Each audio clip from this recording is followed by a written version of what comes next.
Daengku, Assalamualaikum. Agak kareba, kurang lebih 1 minggu lagi kita lebaran, Daengku. Bagaimana THR? Cair kah?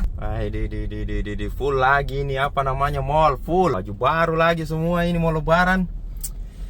Yang penting banyak-banyak saja bersyukur, Daengku. Mau ada THR, tidak ada THR, banyak-banyak saja bersyukur. Ada tong itu orang tidak pernah bersyukur. Bagaimana mau bersyukur kalau selalu saja dia bandingkan hidupnya dengan hidupnya orang lain? Ini nih, buat apa namanya tidak bersyukur, karena dia sering membandingkan dirinya dengan orang lain. Nah itu, dia sering membandingkan dirinya dengan orang lain sampai dia sendiri tuh lupa. Dia sendiri lupa bahwa apa yang dia capai sampai titik ini itu sudah sangat luar biasa sekali. Justru harusnya, Deng, malu sama diri sendiri karena sudah terlalu banyak kebaikan yang Tuhan kasih ke kita, tapi kita ini belum melakukan apapun untuk menyenangkan Tuhan. Begitu kira-kira, Dengku.